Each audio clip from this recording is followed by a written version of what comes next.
Pretty neat little building you got here, huh? Didn't realize I was going to be talking to a bunch of people in a huge, nice, really nice building. You know, I'm not really a really polished speaker, okay? I mean, if you really want somebody like that, you're going to have to get somebody that don't get verbs and nouns all screwed up and mixed up and so forth and so on. I ain't nobody, okay? My name means little to most. Say my dear old mom, of course. My name is Malchus. Can you say that with me? Malchus, yes. Ever hear of anybody named by that name? No, such as it is. Of course, nobody would name their poor little baby that name. It's one of those funny little names that one gets stuck with and they kind of grow up with, and by the time you're old enough to change it, you know, it's kind of stuck and you gotta put up with it, you know? If none of you heard of me, that's okay. I had just a real small little brush of fame. And though it didn't start out all right, it really ended up pretty good, I have to admit. And it really happened all so fast that it's really kind of an amazing blur to me. It's surprising that I can remember it. I'm not ashamed to confess that I had come with the arresting party to the garden there to arrest your Jesus. We had followed Judas to that little garden.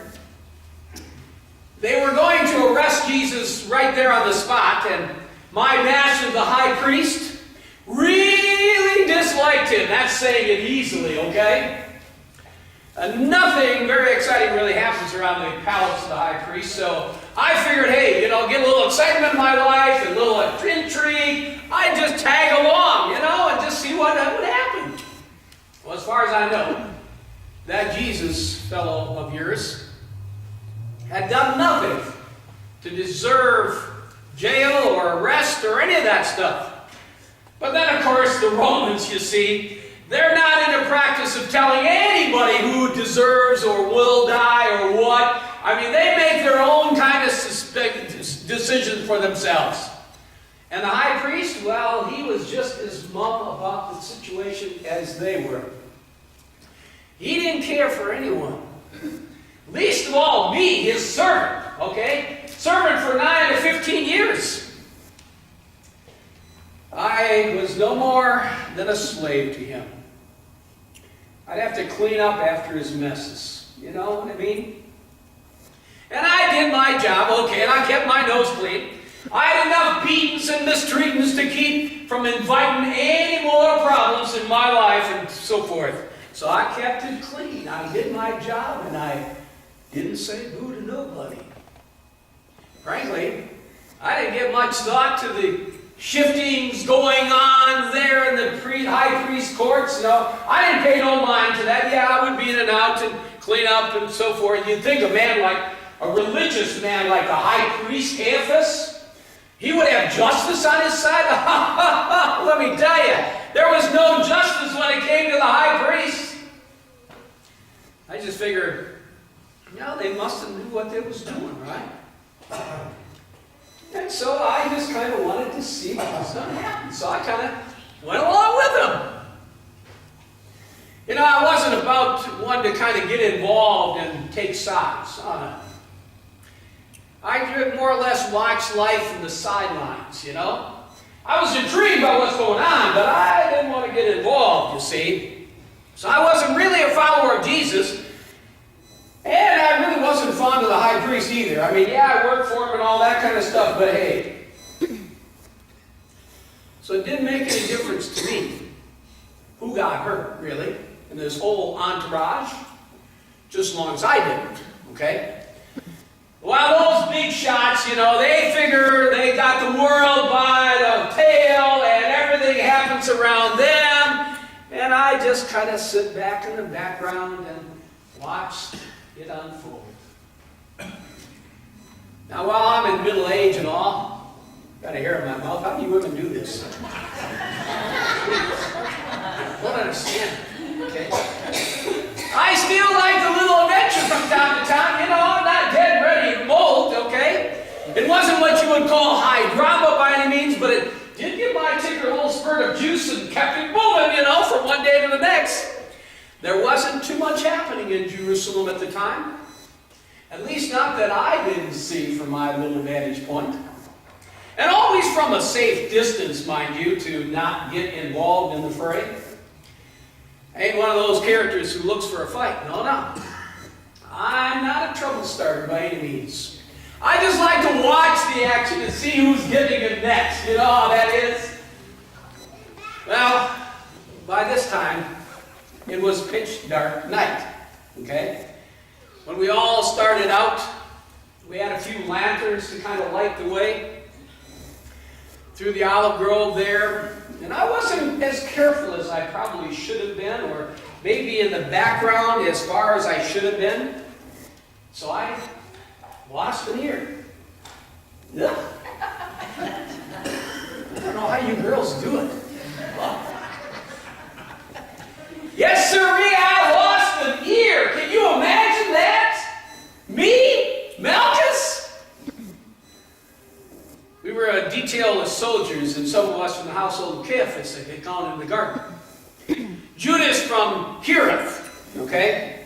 That's way south, down by the Dead Sea and so on.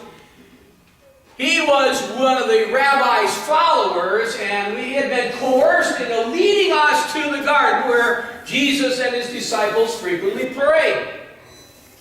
Some of our gang carried torches and lanterns, but I'm sure we looked like a mob coming to arrest him, stirring up the dust of Jerusalem as people oftentimes do. When we came to Jesus, he was there by himself with 3 disciples, and guess what they were doing? Sleeping away. Oh, yeah. It was obvious from what we could see, Jesus was not in any revolutionary guard. He was instead praying. Can you believe that? Well, the disciples all woke up when they saw us come or heard us come and started yawning and rubbing their eyes, and trying to get awake and so on. There was this big one by the name of Simon Peter. The other 2, I'm told, were the 2 fishermen, of course, James and John, okay? They're with Jesus. But they must have realized they were way outnumbered. I mean, they had to play it cool, otherwise they'd have been in big trouble, to be sure. Well, old Judas, he waltzed right up to Jesus, planted this big old kiss on his face. Can you imagine that? Now, I'm sure for Judas, he was trying to show some kind of affection to his supposed leader. But for crying out loud, he was betraying this leader of his, right? I'm not sure Judas understood that, but it sure seems strange to me. I had the idea that maybe Judas was hoping this would spur Jesus on to some kind of revolution or riot and accomplish what he figured should happen. I don't know. But that's not what happened. And if that was in Judas's head, it didn't work. It was Jesus who asked them kind of politely and all, "Whom do you seek?" Well, the mob let him know very quickly. "Jesus of Nazareth," they said. And with that, you know what happened? We all fell backwards. It was the strangest thing that ever happened to me. I've fallen before. You trip over your own feet and all those kind of things. But to be standing on solid ground and just go, fall back? Well, we quickly got up, and Jesus said, "Whom do you seek again?" And the mob told him, "Jesus of Nazareth." And then he answered very, very strongly, "If you seek me, then let these other guys go free." Can you imagine that? Jesus didn't want anybody with him, even if he was going to be arrested. Now, I don't know about you, but if I'm going to be arrested, I'm going to take all my buddies with me, okay? I need all the company as possible along with me, but not Jesus. No, no, no. He defended his friends, and they were free. That's when this monster fisherman, Peter attacked me. What it was. Peter lunged into the crowd, and with his sword drawn, he cleanly sliced off my ear. Just like you would cut a piece of sausage from the spring house. Man, he just lopped it right off. Gone. And right away, Jesus said, no, put it away. No more of this, Peter. I guess I was in shock. Blood running down the side of my face. And before I realized what was taking place, I felt his warm hand on the side of my head. And before I could figure it all out, I was healed. Would you believe it? Right there in the spot. My ear was just hanging there and locked off and laying on the ground. And now I'm healed. In fact, I can hear pretty good out of it. Say something. You'll see. See? I can hear it. Hello. And I can hear great out of it. Can't believe it? Well, at the time, I was almost sick to my stomach. Not because of what I had gone through with the blood and all that kind of stuff. I mean, that would have been enough already. But I realized that this Jesus was not a criminal or a thief. It made me sick that my master should plot against someone who had spent his life caring for people. And even me, whom he didn't know from anybody. I mean, I had no credentials whatsoever that Jesus should heal me. And yet that's what he did. You know, it was as if Jesus cured me of blindness that day. Now, I really wasn't blind, of course. But I was blind as to who he was and what he came to do. I wasn't seeing very well.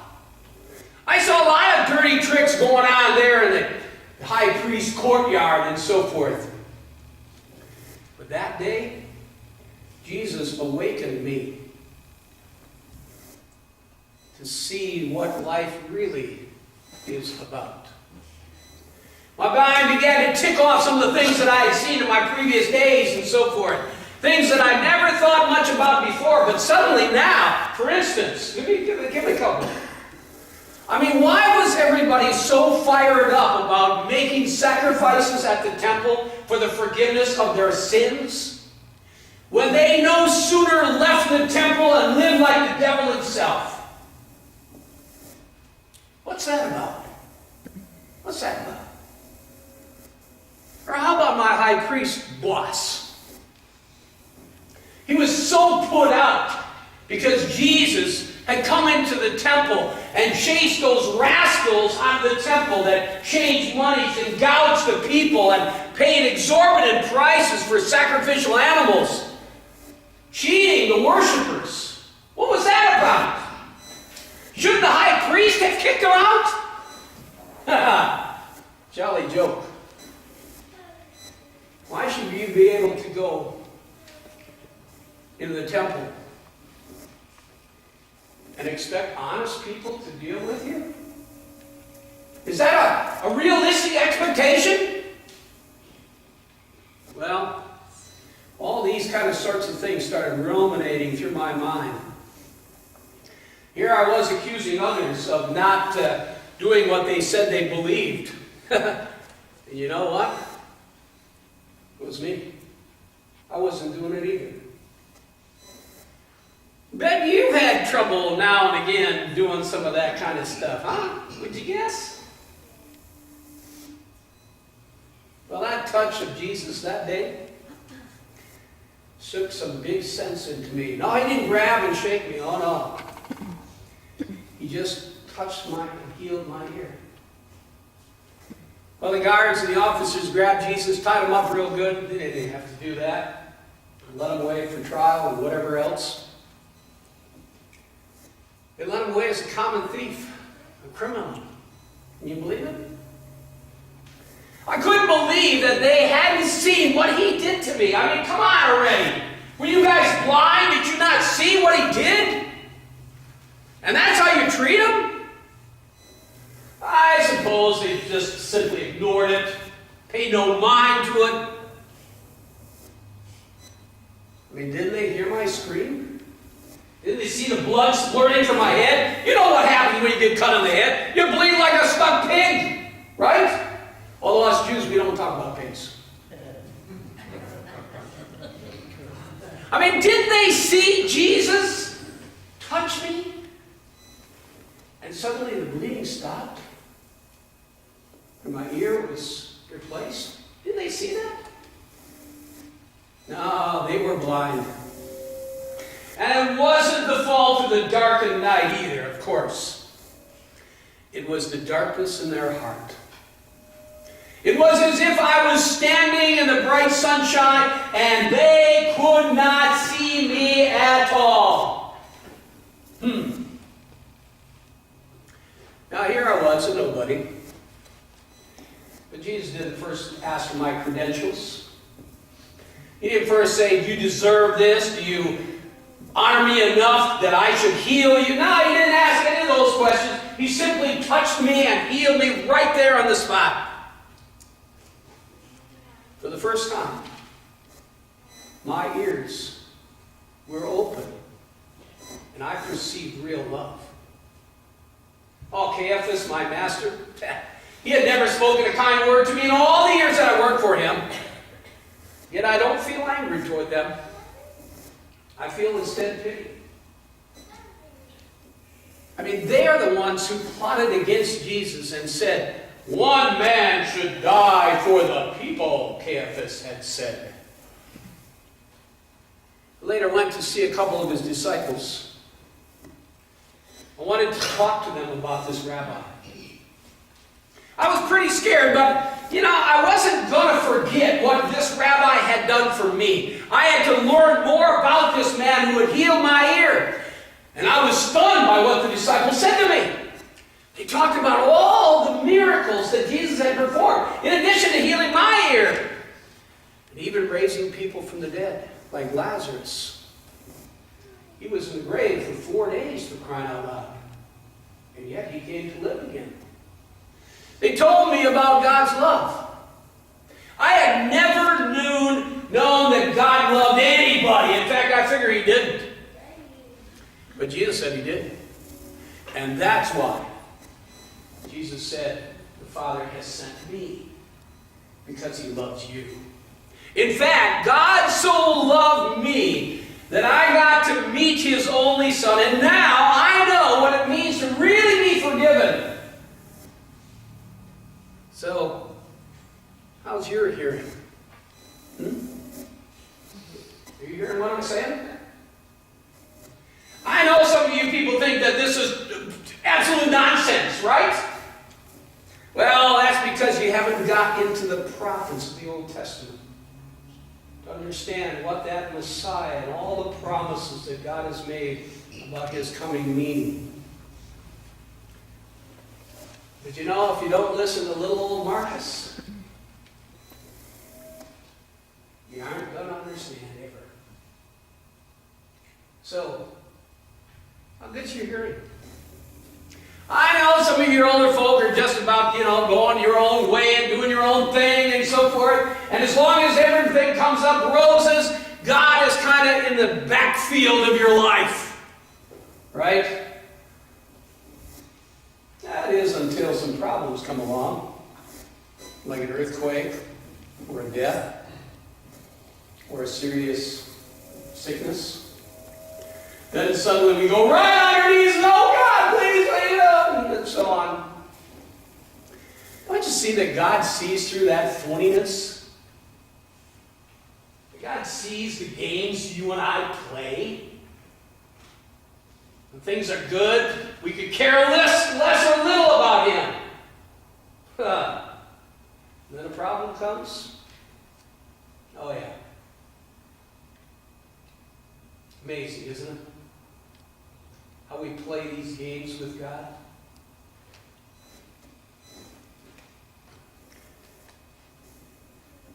But if you listen, you can hear God speaking to you today. He wants you to clean out the clutter of your life. your mind, your heart, and all of your time commitments and so on. And begin understanding what really is significant in life, what will last beyond your time here on this earth. So what is that? God wants to stuff you with His love, like a Thanksgiving turkey. He wants you to be so touched by His love and presence that it turns around all the grouchy attitudes we generally have from day to day, you see, so that we can stand out and make a difference in this world, being the best you can be and letting Him heal your hearing, oh yes, your seeing, your thinking, maybe even your whole life. Well, after what Jesus did for me that night, I wanted to go and rescue Him right there on the spot, you know. And then I got to figuring, oh boy, yeah, right. I mean, I wanted to rescue Him single-handedly against the Roman guards and temple police and so forth. But then I really started thinking and paying a mind to what's going on, and I realized that I didn't need to rescue Him. He needed to rescue me. Amazing how that works. We found out who really was in bondage. He didn't need my help, I needed His. Later I realized that by dying on that cross and rising from the tomb, He had rescued me for sure again and again, and this time from everlasting death. He saved me, and He wants to save you. Serious question. Will you let Him? Will you let Him? Now you could very easily say, oh yeah, sure. But do you live like you mean it?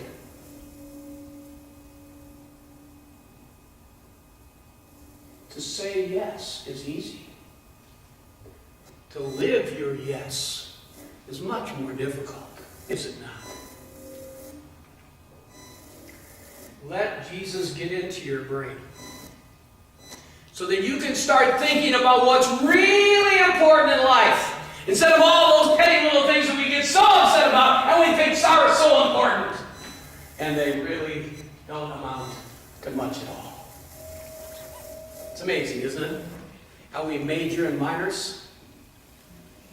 Now that don't mean the little things are unimportant to God. Of course they are.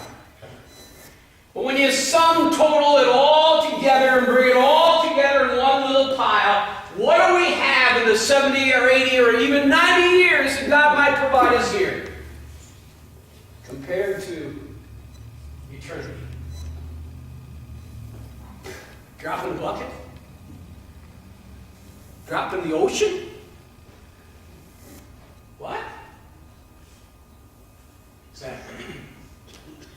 So don't take those very precious and very enduring relationships you have with your God and put them on the shelf of a busy life and so active and doing this and running here and working that and taking care of family, and the list goes on and on, doesn't that?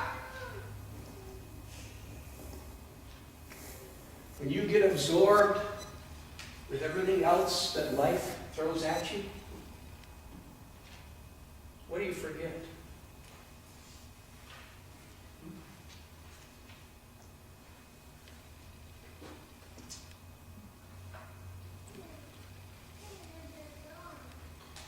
Am I not right?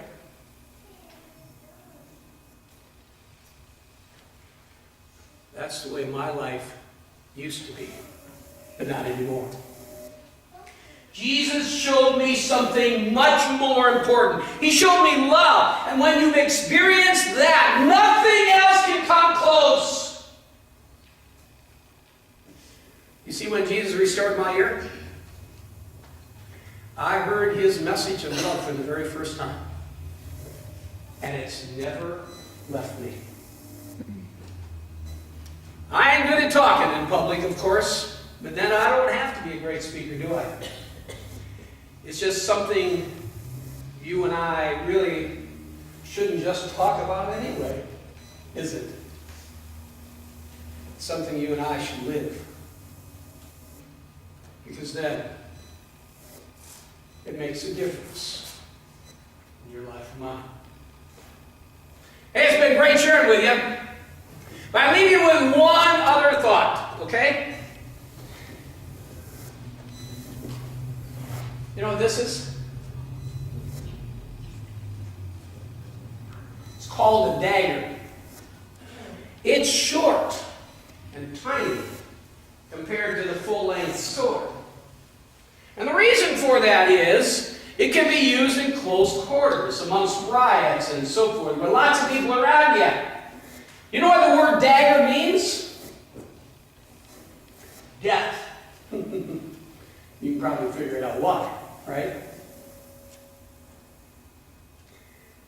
Some of you might think every time I see your dagger, I think of Peter lopping off my ear. Oh no, that's not it at all. Every time I see a dagger now, I see what my Jesus has done for me, because I died. And he brought me back to life. Had Peter not lopped off my ear, I may never have come to know my Savior. Makes you thank God for your trials, doesn't it?